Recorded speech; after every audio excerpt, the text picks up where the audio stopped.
कैसे हो दोस्तों। अब पढ़ाई यूट्यूब चैनल पे आपका स्वागत है एक बार फिर से।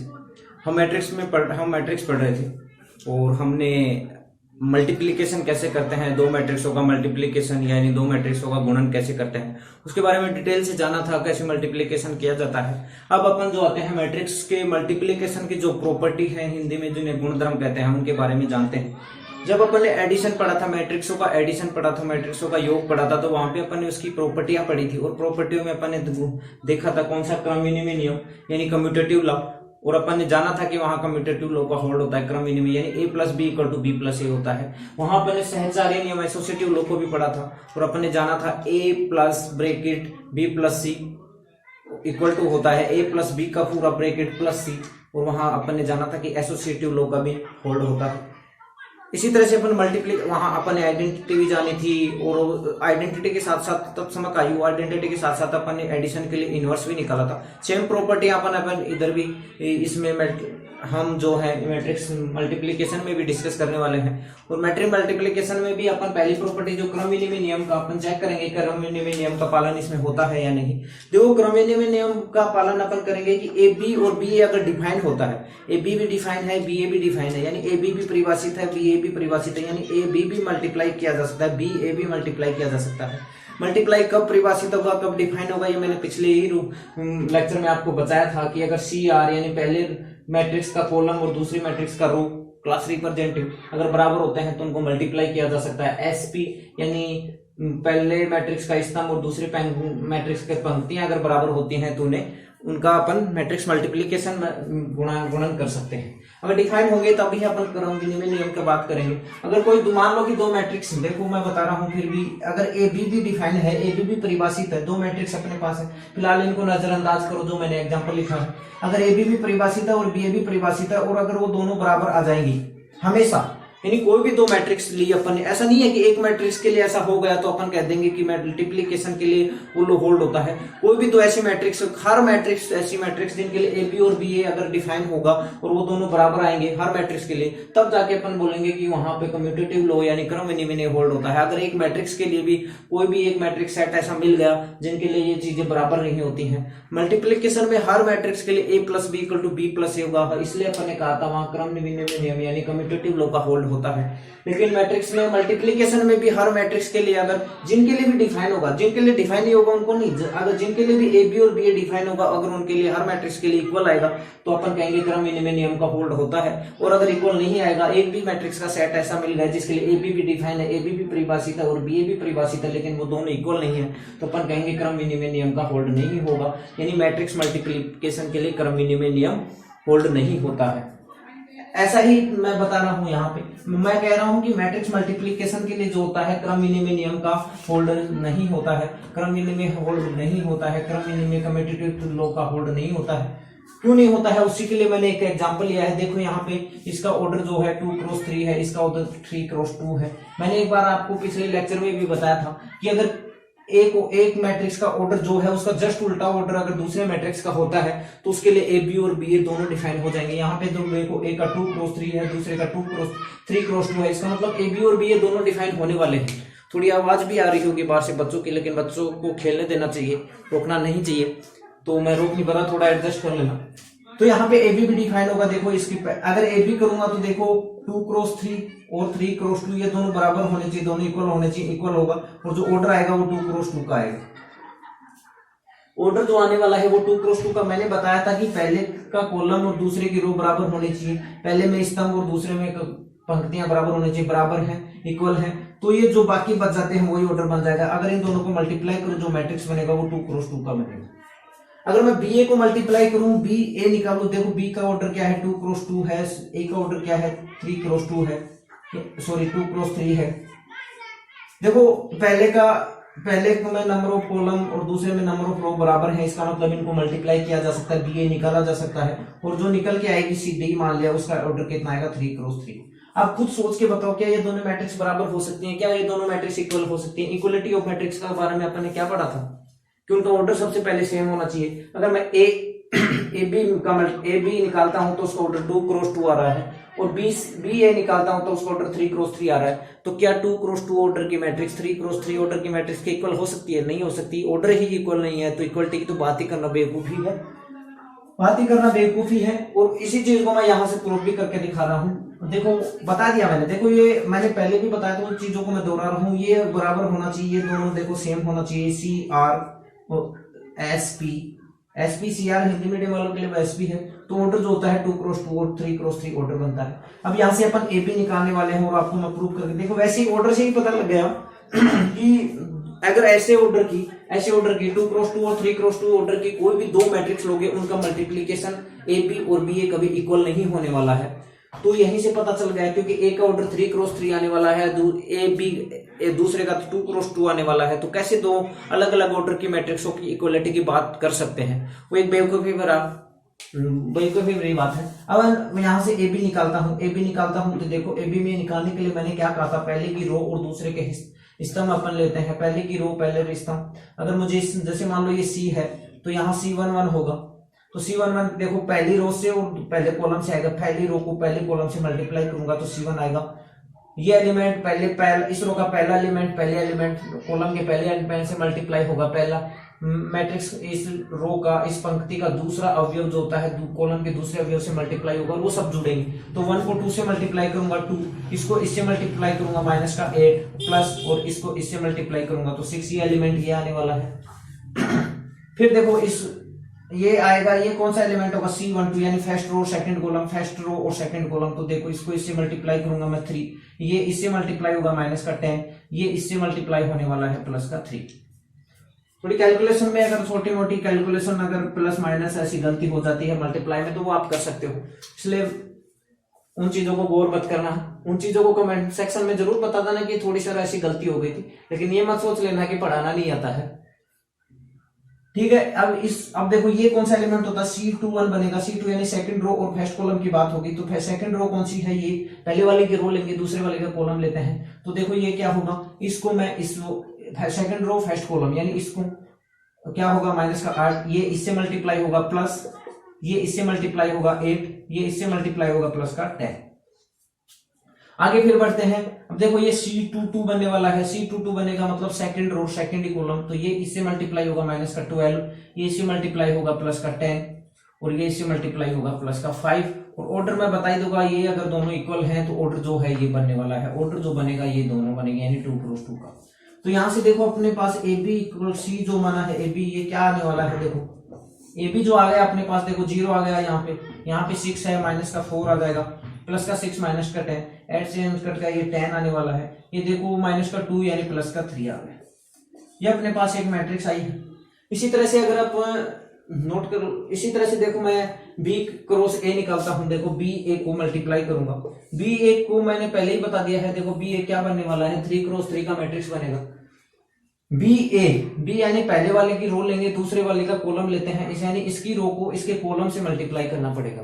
देखो इसकी रो की क्या है, पहले जो होता है उसका रो क्या लेते हैं, देखो अगर यहाँ इसको मैं मैट्रिक्स को इसको 3 क्रॉस 2 को थोड़ा छोटा लिख देता हूँ, 3 क्रॉस 2, इस मैट्रिक्स को अगर मैं डी मान लूं, बड़ा वाला डी लिख लो बड़े से, अगर इस मैट्रिक्स को मैं डी मान लूं तो देखो ये क्या बनने वाला है, D11 यानी पहले वाली जो मैट्रिक्स है उसकी रो फर्स्ट और सेकंड वाली मैट्रिक्स है उसका फर्स्ट कॉलम, यानी फर्स्ट रो फर्स्ट कॉलम। अब देखो फर्स्ट रो क्या है 2 3 और इसका फर्स्ट कॉलम क्या है 1 माइनस 4, यानी 2 1 से मल्टीप्लाई होगा 3 माइनस 4 से, ठीक है। ऐसे ही अगर आप इसको मल्टीप्लाई करते चलोगे सेम इसी तरह से, फिर देखो यहाँ D12 निकालना है, D12 यानी फर्स्ट रो का सेकंड कॉलम से मल्टीप्लाई करना। फर्स्ट रो ये है क्योंकि बी पहले आ रहा है तो इसकी रो लेंगे, फर्स्ट रो ये है, फिर इसको मल्टीप्लाई करना है -2 और 2 वाले से। इसी तरह से आपके पास जो होगा D13 बनेगा, ठीक है, D13 बनेगा। और D13 बनने के बाद देखो क्या बनाना है, D13 क्या होगा, फर्स्ट रो लेना है थर्ड कॉलम में, फर्स्ट रो ये है क्योंकि बी पहले आ रहा है तो इसकी रो लेंगे,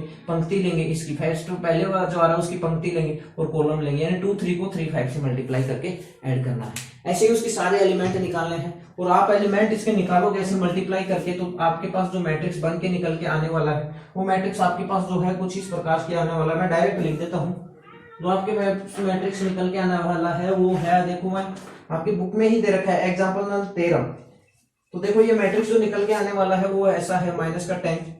मैं थोड़ा टाइम बचाने की कोशिश कर रहा हूँ, ऐसा नहीं है कि ताकि टाइम बचेगा तो मैं आगे और भी कंसेप्ट आपको समझा सकूं जल्दी। ये आपके पास जो मैट्रिक्स आने वाला है ये कुछ ऐसा है। तो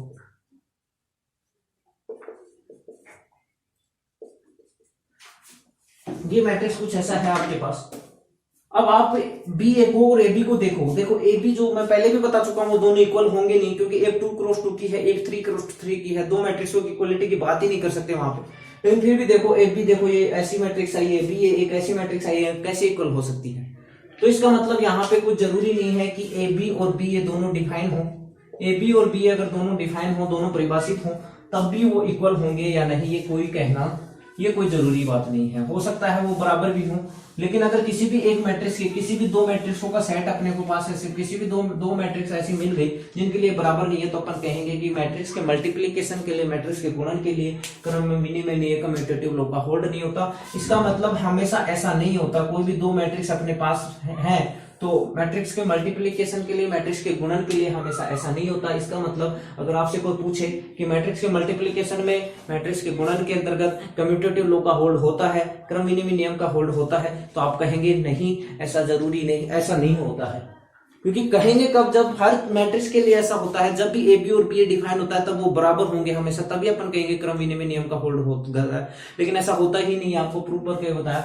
तो मैट्रिक्स के मल्टीप्लिकेशन के लिए कम्यूटेटिव लॉ का होल्ड नहीं होता है। सेम ऐसे ही चीज एक अपन ने नियम पढ़ा था, प्रूफ कैसे करना है वैसे ही आपको एक एग्जाम्पल लेना है। आपके पास बहुत से एग्जाम्पल है, क्वेश्चन दे रखे हैं, मल्टीप्लिकेशन करना सिखा दिया है कि एसोसिएटिव लॉ। देखो एसोसिएटिव लॉ एडिशन के लिए मैंने जो अच्छे से समझाया था, इसलिए वहां ज्यादा टाइम लगाया था ताकि आपको यहाँ टाइम नहीं लगे, ऐसा कुछ बताया था मैंने कि एसोसिएटिव लॉ होल्ड, एसोसिएटिव, यहां देखो एसोसिएटिव लॉ होल्ड होता है।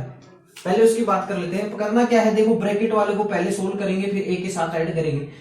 अगर वो बराबर आ जाए, इक्वल आ जाए, जब ए बी को वो करे, यानी सहचर्य, मतलब देखो सबके साथ सेम सा, इसके साथ भी सेम सा। जब बी देखो, बी को सी के साथ ऐड करो या ए के साथ ऐड करो, पहले क्या फर्क पड़ता है, वो दोनों के साथ सेम सा निकल के रिजल्ट देता है। तो देखो यहाँ बी प्लस सी को ऐड किया, फिर ए में ऐड किया, तो भी वही मैट्रिक्स आएगी जो ए प्लस बी को पहले ऐड करके सी में ऐड करेंगे, सेम मैट्रिक्स आएगी। सेम ऐसा मल्टीप्लीकेशन में भी होता है, यानी यहाँ भी एसोसिएटिव, कम्यूटेटिव लॉ का मल्टीप्लीकेशन में होल्ड नहीं होता है, लेकिन सहचार्य नियम एसोसिएटिव लॉ का होल्ड होता है। आप कोई भी तीन मैट्रिक्स लोगे, याद रखना डिफाइन होना चाहिए। ऐसा नहीं है कि A B C, B C को आपने मल्टीप्लाई किया और फिर ए, जो भी मैट्रिक्स आया वो ए बी के साथ मल्टीप्लाई नहीं कर सकते। अगर डिफाइन होगा तभी अपन उनके associative law, commutative, associative law और कम्यूटेटिव लॉ की बात करेंगे, सहचार्य नियम और क्रम विनिमय नियम की बात करेंगे। बीसी डिफाइन होगा, बीसी को मल्टीप्लाई करने के बाद जो मैट्रिक्स आएगा उसको ए के साथ भी मल्टीप्लाई कर सकते हैं, ऐसा ही होना चाहिए। अगर नहीं कर सकते तो फिर बात ही कैसे करेंगे अपन। तो बीसी को तीन भी मैट्रिक्स हैं जिनके लिए ए बी ए सी ये सब डिफाइन है।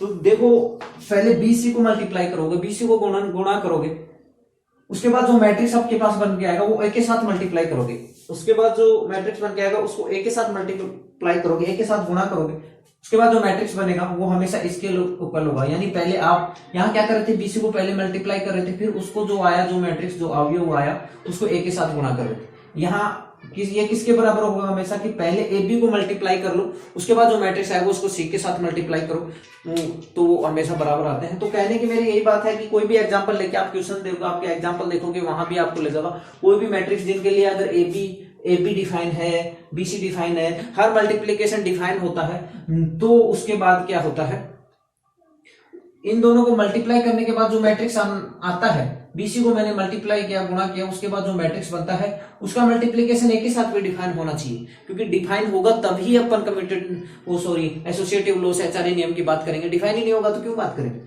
ऐसे यहाँ पे ए बी को मल्टीप्लाई करने के बाद जो मैट्रिक्स आता है उसका मल्टीप्लिकेशन होना चाहिए, डिफाइन होना चाहिए सी के साथ, तब जाके अपन ऐसी बात करेंगे। और ऐसा होता है तो वो हमेशा इक्वल निकल के आएंगी। कोई भी मैट्रिक्स के लिए अगर ये चीजें डिफाइन होती है तो वो हमेशा एसोसिएटिव लॉ को होल्ड करती हैं। एसोसिएटिव एग्जांपल के थ्रू मैं समझा भी दूंगा, आपके एग्जांपल दे भी रखे हैं, क्योंकि मैंने मल्टीप्लिकेशन बहुत अच्छे से समझाया था। उसी के साथ अब एक होता है इन मैट्रिक्स मल्टीप्लिकेशन के अंतर्गत, मैट्रिक्स गुणन के अंतर्गत एक चीज और आती है, वो आती है डिस्ट्रीब्यूटिव लॉ। डिस्ट्रीब्यूटिव लॉ को शायद हिंदी में वितरण का नियम कहते हैं। वितरण, देखो डिस्ट्रीब्यूटिव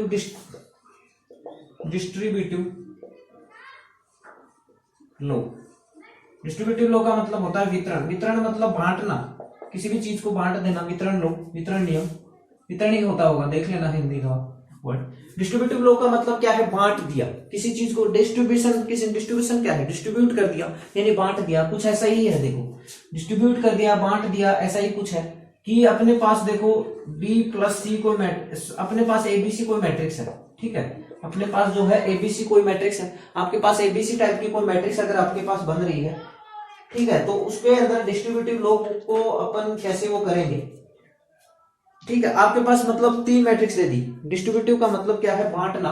3 मैट्रिक्स है अपने पास और ए प्लस बी है, उसको बाहर अपन ने लिख दिया ए, तो डिस्ट्रीब्यूटिव क्या होगा, ए के साथ भी बढ़ जाएगा, सी के साथ भी बढ़ जाएगा मतलब वो साइंस बताना चाह रहा हूं। बांट का मतलब हाफ हाफ मत कर देना कि आधा बी को दे दिया a/2 a/2, क्योंकि मैट्रिक्स है।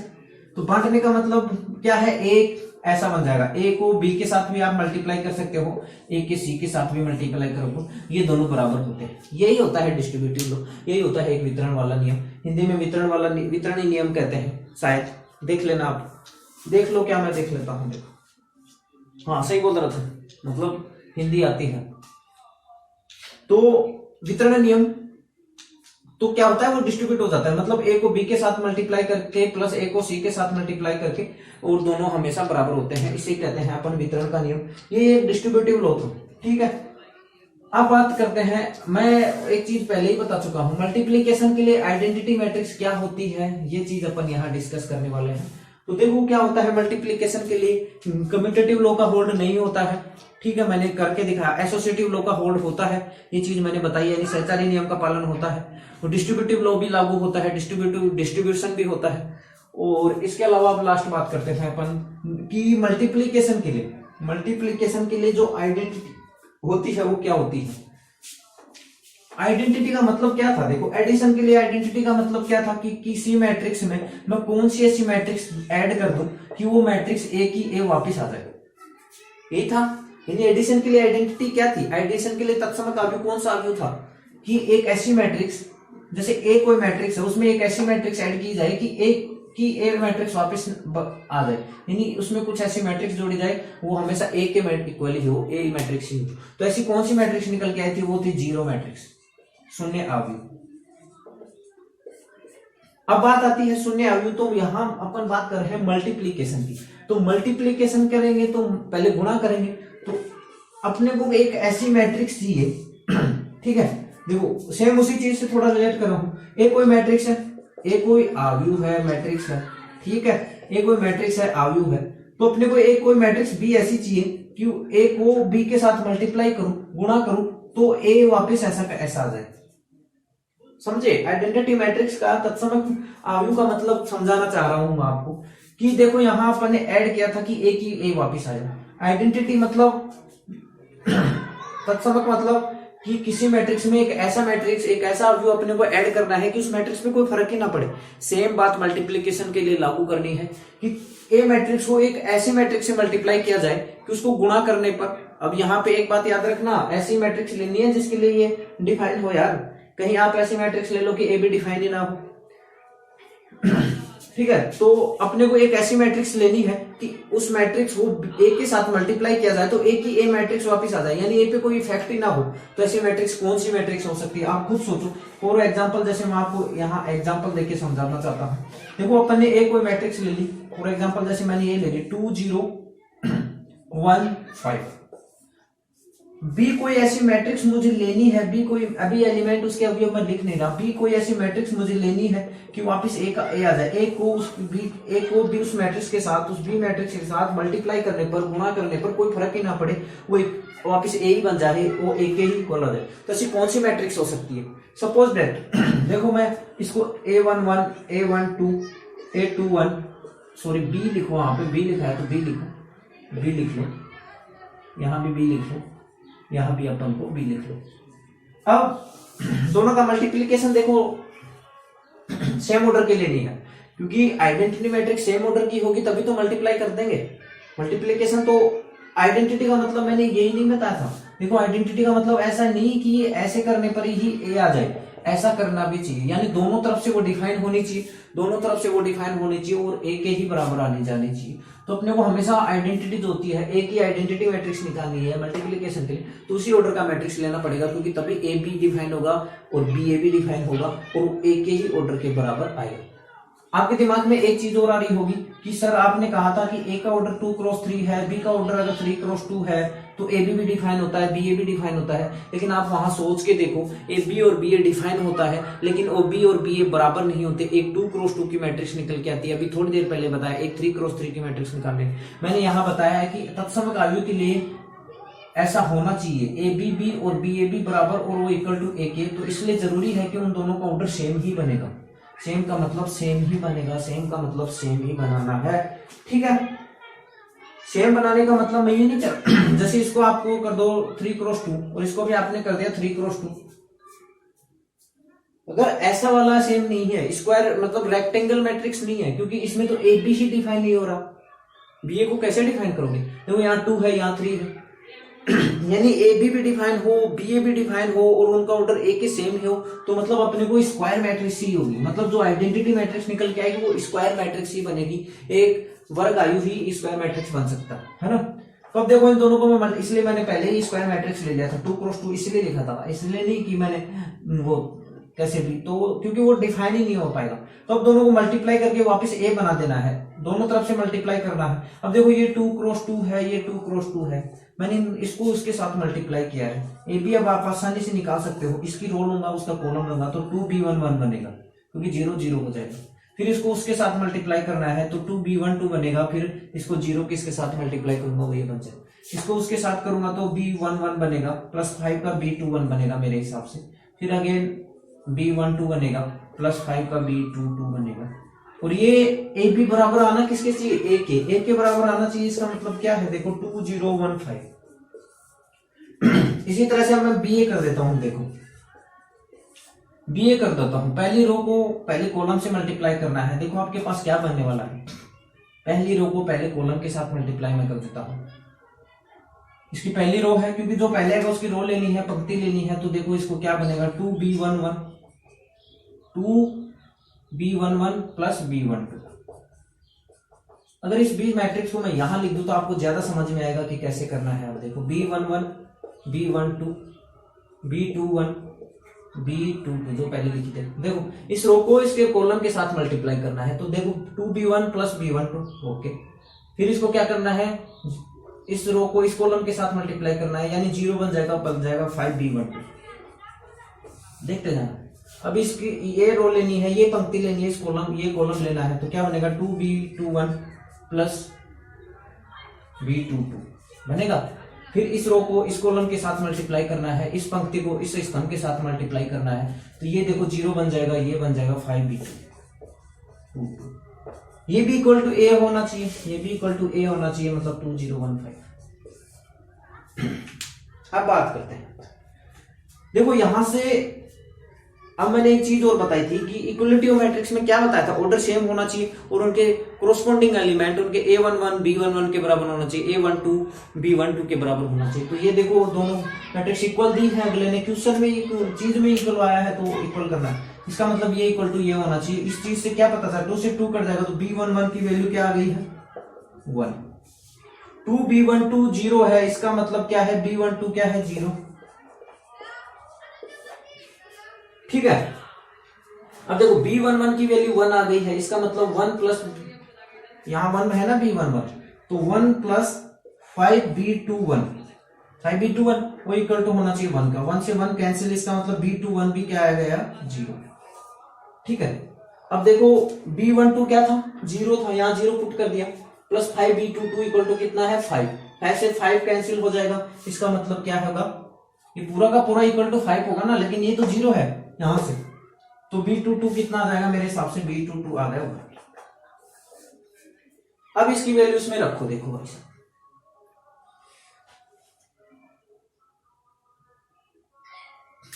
ठीक है। अपने को क्या चाहिए, b चाहिए, b है, b11 की वैल्यू b चाहिए। देखो b चाहिए था अपने को, क्योंकि अपने को आइडेंटिटी मैट्रिक्स निकालना था। b की वैल्यू क्या ही है, b11 की जगह 1, b12 0 0 B21 B21 0 और B22 1।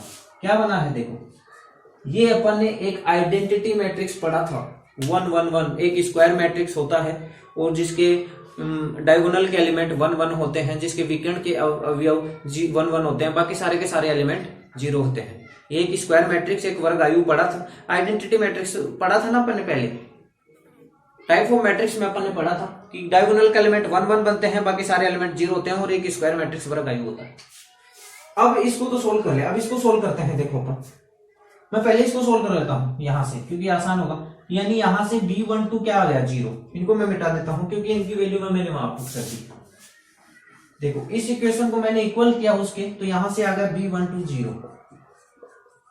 ठीक है, B12 0 है, इसका मतलब ये 0 है, यानी 2B1 इक्वल टू 2 है, यानी B11 क्या आ गया 1, सॉरी 1। इतना हो गया। अब B22 5B22 इक्वल टू 5 है, यानी B22 इक्वल टू कितना हो गया 1। B22 1 आ गया, इसका मतलब देखो क्या बनेगा 2B21, इसको ये इसके इक्वल होगा 2B21 plus B22 1 equal to 1, 1 से 1 कैंसिल, यानी B22 इक्वल टू 0। देखो वापस वही मैट्रिक्स यहां से बन रही है। B11 1 था, B12 0 0 है, B21 0 है 0 है और B22 1। क्या निकल के आया? यहां से एक चीज आपको पता चली है कि जो अपन ने टाइप ऑफ मैट्रिक्स में आइडेंटिटी मैट्रिक्स पढ़ा था, ठीक है, तत्समक आव्यूह जो पढ़ा था वही बनता है। यानी 2 क्रॉस 2 के लिए जो तत्समक आयु होगा मल्टीप्लीकेशन में वो ये होगा, 3 क्रॉस 2 के लिए क्या होगा, ये वाला होगा, 4 क्रॉस 4 के लिए 4 क्रॉस 4 बना लो। तो ये एक आइडेंटिटी मैट्रिक्स होता है मल्टीप्लीकेशन के लिए। मल्टीप्लीकेशन के लिए, एडिशन के लिए आइडेंटिटी मैट्रिक्स। आइडेंटिटी का मतलब मैंने आपको बताया, तत्समक का मतलब मैंने आप बताया है क्या होता है। जैसे एडिशन के लिए तत्समक कोई भी मैट्रिक्स में ऐड करूं एक ऐसा मैट्रिक्स के इस पे कोई इफेक्ट न पड़े, ऐसा का ऐसा वापस आ जाए, तो ये आइडेंटिटी मैट्रिक्स बनेगा। और एडिशन में अपने को वो कौन सा मिला था, वो तत्समक आयु 0 आई। मल्टीप्लीकेशन में कुछ ऐसा होना चाहिए, ये ऐसा भी है, ये बड़ा वाला यहाँ पे ऐसा भी है, दोनों बराबर। मल्टीप्लीकेशन में क्या होगा, ए बी इक्वल टू कि एक ऐसे मैट्रिक्स से उससे गुणा किया जाए, एक को एक ऐसे मैट्रिक्स से गुणा किया जाए कि उसपे कोई फर्क न पड़े, वापस ए का ए आ जाए, चाहे ए बी करो चाहे बी ए, तो वो बी जो है वो आइडेंटिटी मैट्रिक्स बनती है और ये बी बनेगी तब आइडेंटिटी मैट्रिक्स। और ये आइडेंटिटी मैट्रिक्स अपन एक क्वेश्चन को सोल्व, एक तत्समक आयु बनेगा मल्टीप्लीकेशन के लिए, एक गुणन के लिए तत्समक आयु बनेगा, और ये अपन ने पढ़ा निकाला क्या बन के आता है, वो कुछ ऐसा बन के आ जाता है। 2 क्रॉस 2 के लिए ऐसा बनेगा, 3 क्रॉस 3 के लिए कुछ ऐसा मैट्रिक्स बनेगा, 4 क्रॉस 4 के लिए 4 क्रॉस 4 तक इसको आगे बढ़ा दो। ये इसकी प्रॉपर्टियां थी। अभी और भी चीजें इसकी प्रॉपर्टियां हैं मल्टीप्लीकेशन के लिए, लेकिन वो अपन क्वेश्चन करते हैं उसके बाद। एक चीज मैं और बताता चलता हूँ, कंसेप्ट वाली चीजें आज पढ़ लेते हैं, फिर अगले लेक्चर पे अपन उनसे रिलेटेड क्वेश्चन डिस्कस करेंगे। मुझे लगता नहीं कि 1.3.2 में और कोई भी कंसेप्ट बचा है, और भी कोई कंसेप्ट बचेगा तो मैं देखूंगा, अगर बचेगा तो उसे फिर से पढ़ा दूंगा। मेरे हिसाब से अब क्वेश्चन ही है, मैं देख ही लेता हूँ एक बार। हाँ, अब बाकी आगे क्वेश्चन ही बचे हैं, वो क्वेश्चन अपन करेंगे अगले लेक्चर में। उससे पहले मैं कुछ और कंसेप्ट बता देता हूं, फिर अगले लेक्चर में अपन क्वेश्चन ही डिस्कस करेंगे। ट्रांसपोज ऑफ मैट्रिक्स क्या होता है, ट्रांसपोज ऑफ ए मैट्रिक्स। अब बहुत ही अच्छी चीजें आने लगी हैं। ट्रांसपोज एक मैट्रिक्स यानी आव्यूह का परिवर्त होता है, शायद हिंदी में आव्यूह का परिवर्त। ट्रांसपोज ऑफ आयु का परिवर्त ही होता होगा, शायद आयु का परिवर्त ही होता है हिंदी में। देख लेता हूँ 1 मिनट, एक मिनट, क्योंकि हिंदी में हाँ आयु का परिवर्त ऐसे ही लिखा है। हिंदी आने लगी, सीख गया हूँ मैं। हिंदी आती थी पहले भी, ऐसी बात नहीं है, लेकिन आगे क्या है कि फर्दर स्टडी में आप इंग्लिश में ज्यादा पढ़ते हो। एमएससी में हमने इंग्लिश में ही पढ़ा है, तो वो दिमाग से निकल जाते हैं हिंदी वर्ड, लेकिन फिर से मैं पढ़ रहा हूँ। तो ट्रांसपोज ऑफ मैट्रिक्स क्या होता है, मैं फिर से आपको बताता हूँ। ट्रांसपोज एक ऑफ ए मैट्रिक्स यानी एक आयु का परिवर्तन निकालने के लिए, चाहे वो स्क्वायर मैट्रिक्स हो, चाहे वो रेक्टेंगुलर मैट्रिक्स हो, कैसी भी मैट्रिक्स हो, उसका ट्रांसपोज अपन कर सकते हैं। ठीक है, ट्रांसपोज अपन उसका हमेशा कर सकते हैं। मल्टीप्लीकेशन के लिए कुछ और चीजें बताऊंगा मैं, ठीक है। 1-2 प्रॉपर्टियां हैं, छोटे छोटे कंसेप्ट हैं, आप देखना उसमें। तो आपको मिलेंगी कंसेप्ट्स में, वो भी बताऊंगा। तो ट्रांसपोजो मैट्रिक्सों से पहले अपन ट्रांसपोजो मैट्रिक्स डिस्कस कर लेते हैं। ट्रांसपोजो मैट्रिक्स फिर नेक्स्ट लेक्चर में शुरुआत वहीं से करता हूं। ट्रांसपोजो मैट्रिक्स देखो क्या होता है। कोई भी मैट्रिक्स है, कोई रेक्टेंगुलर मैट्रिक्स हो, स्क्वायर मैट्रिक्स हो, यानी वर्ग आयु हो या आयताकार आयु, कोई फर्क नहीं पड़ता। कोई भी मैट्रिक्स का ट्रांसपोज निकालने के लिए क्या करना है, आपको पूरी की पूरी जो रो है उनको स्तंभ बना दो। पहली रो को पहला स्तंभ बना दो, दूसरी रो को दूसरा स्तंभ बना दो, सॉरी पहली रो को पहला कॉलम बना दो, दूसरी रो को दूसरा कॉलम बना लो, तीसरी रो को तीसरा कॉलम बना लो, चौथी रो है तो चौथा कॉलम बना दो। एक मैट्रिक्स आपको दे रखी है, कुछ भी होगी। अब उस मैट्रिक्स का ट्रांसपोज निकालने के लिए, उस मैट्रिक्स का परिवर्तन करने के लिए क्या करना है, उस मैट्रिक्स की पहली रो को पहला कॉलम बना दो, पहली पंक्ति को पहला स्तंभ बना दो, दूसरे रो को दूसरा कॉलम बना दो, दूसरी पंक्ति को दूसरा स्तंभ बना दो, तीसरी रो को तीसरा कॉलम बना दो। अपने आप वो ट्रांसपोज निकल के आ जाएगा। जैसे कि मैं आपके पास एग्जांपल दूं, देखो अपने पास कोई 2 3 5 है, 6 7 8 टाइप की कोई मैट्रिक्स है। मैंने कहा रेक्टेंगुलर ले सकते हो।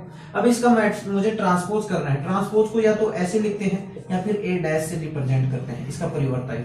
तो क्या करना है, मैंने कहा रो को पंक्ति, जो रो थी पंक्ति थी उसको स्तंभ बना दो। पहली रो को पहला स्तंभ बना दो, पहली पंक्ति को पहला स्तंभ बना दो, दूसरी पंक्ति को दूसरा स्तंभ बना दो, फर्स्ट रो को फर्स्ट कॉलम बना दो, सेकंड रो को सेकंड कॉलम बना दो। देखो ये रो थी, फर्स्ट रो थी तो इसको फर्स्ट कॉलम बना दो। फर्स्ट कॉलम बनाऊंगा तो इसको देखो कॉलम में लाऊंगा तो ऐसा हो जाएगा 2 3 5।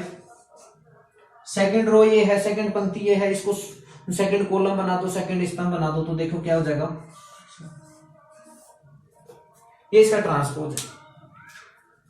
ट्रांसपोज करने पे देखो ऑर्डर भी चेंज हो जाता है, उधर जस्ट इनवर्स हो जाता है। ये 3x2 का बन गया, वो 2x3 का। अगर स्क्वायर मैट्रिक्स होगी तो ऑर्डर कैसे कन्वर्ट होगा, वो 3x3 थी, आगे भी 3x3 बनेगी। तो समझ में आया आपको ट्रांसपोज करने के लिए क्या करना है, रो को कॉलम बना दो। रो को कॉलम बनाओगे तो आपको एक चीज और नजर आएगी, जो कॉलम थे, आपको रो को कॉलम बना देता। फर्स्ट रो को फर्स्ट कॉलम बना देना, पहली पंक्ति को पहला कॉलम बना दो, पहला स्तंभ बना दो, सेकंड रो को सेकंड कॉलम बना दो, सेकंड पंक्ति को सेकंड स्तंभ बना दो। वहां से आपको एक चीज और नजर आएगी, अगर आप देख पा रहे हो तो थोड़ा देखो। थोड़ा हिंट देता हूं। पहली रो में अब जो ऐसा करने पर जो फर्स्ट रो में था, सॉरी पहली मैट्रिक्स में थी, जो ए मैट्रिक्स थी, उसके अंतर्गत देखो क्या होगा। इससे इस मैट्रिक्स में बनने पर मैंने रो को कॉलम बनाया है, पंक्तियों को स्तंभ बनाया है, लेकिन जो इस मैट्रिक्स में जो स्तंभ थे, जो कॉलम थे, वो अपने आप इस मैट्रिक्स में रो बन गए हैं। देखो ये स्तंभ क्या था, 2 6, स्तंभ 2 6 था, ये इसमें 2 6 रो में बदल गया। स्तंभ क्या था, 3 7, इसमें बन गया। कॉलम क्या था, 5 8, किस में बन गया, रो में बन गया। यानी रो को बना, यानी यहां से क्या बात है, यानी कॉलम को किसी भी मैट्रिक्स का ट्रांसपोज निकालने के लिए या तो आप जितनी भी रो है उनको कॉलम बना दो, या फिर जितने भी कॉलम है उनको रो बना दो, वो अपने आप ट्रांसपोज निकल जाएगा। देखो इसी चीज को मैं ऐसा लिखता हूं कि इनके कॉलम यानी इनके जो स्तंभ है उनको मैं पंक्ति या रो बना देता हूं। देखो एक वो भी एक ट्रांसपोज ही निकल के आएगा, देखना आप। देखो ये स्तंभ था, इसको पंक्ति बना दिया मैंने। फर्स्ट स्तंभ यानी पहला स्तंभ था तो इसको पहली पंक्ति बना दिया, दूसरे स्तंभ को दूसरी पंक्ति बना दूंगा, तीसरे स्तंभ को तीसरी पंक्ति बना दूंगा। यानी फर्स्ट कॉलम को मैं फर्स्ट रो बना देता हूँ, सेकंड कॉलम को मैं सेकंड रो बना देता हूँ, थर्ड कॉलम को मैं थर्ड रो बना देता हूँ। तो 3 7 को रो बना दिया तो 3 7 सेकंड रो, 5 8 को भी रो बना दिया, 5 8 रो। देखो ये दोनों सेम है। यानी आप रो को पंक्तियों को कॉलम स्तंभ बना दो, रो को कॉलम बना दो, तब भी वो ट्रांसपोज निकल के आ जाएगा। या फिर जो स्तंभ थे उनको रो में तब्दील कर दो, अपने आप एक दूसरा काम अपने आप हो जाता है। अब यहाँ पे देखो अपने रो को जो स्तंभ थे, जो कॉलम थे, उनको आपको रो ने पंक्ति में बदला है, लेकिन आप यहां से गौर करोगे तो देखो जो रो थी, इसकी जो रो थी, इसकी जो पंक्तियां थी, वो अपने आप स्तंभ बन चुकी है, वो अपने आप कॉलम बन चुकी है। 2 3 5 रो थी, पंक्ति थी, देखो 2 3 5 कॉलम बन गया। तो ये ही एक ट्रांसपोज होता है, इसे ही अपन ट्रांसपोज कहते हैं। इसी से रिलेटेड कुछ आगे कंसेप्ट आएंगे, कुछ मैं बता देता हूं इसी के टाइप में। तो करना क्या है, रो को स्तंभ बना दो या फिर स्तंभ को रो बना दो, बाकी अपने अच्छी आपको फर्स्ट रो को फर्स्ट कॉलम बना दो, सेकंड रो को सेकंड कॉलम, पहली पंक्ति को पहला स्तंभ बना दो, सेकंड पंक्ति को दूसरा स्तंभ बना दो, ट्रांसपोज आ जाएगा। अगर आपने किसी मैट्रिक्स ए थी, अगर किसी मैट्रिक्स का ट्रांसपोज किया आपने यानी ए डैश निकाला, अगर वो इक्वल टू आ जाए -a के, पानी पी लेता हूं, लंबा लेक्चर हो रहा है।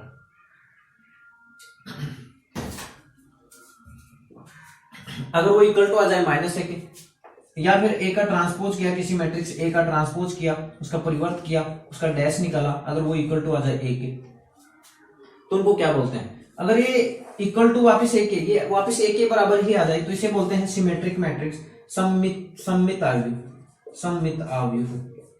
इंग्लिश में उसे बोलते हैं सिमेट्रिक मैट्रिक्स, ठीक है। अगर वो माइनस ए के बराबर आता है, माइनस ए के इक्वल आता है, तो इसको बोलते हैं असममित आव्यूह। इंग्लिश में उसे बोलते हैं स्क्यू सिमेट्रिक मैट्रिक्स, ठीक है, स्क्यू सिमेट्रिक मैट्रिक्स, ठीक है, और इसको बोलते हैं सिमेट्रिक मैट्रिक्स। अगर A transpose A dash equal to A आ जाए तो वो कहलाता है सममित आव्यूह सिमेट्रिक मैट्रिक्स। अगर A transpose A dash equal to आ जाए माइनस ए के, तो उसे बोलते हैं अपन स्क्यू सिमेट्रिक मैट्रिक्स, असममित आव्यूह। यही आज लेक्चर को मैं खत्म करता हूं, अगले लेक्चर में फिर मिलता हूं 3.2 के एग्जाम्पल के साथ, क्वेश्चन के साथ। कुछ क्वेश्चन मैं आपको करवाऊंगा, कुछ क्वेश्चन आपको करने चाहिए, ठीक है।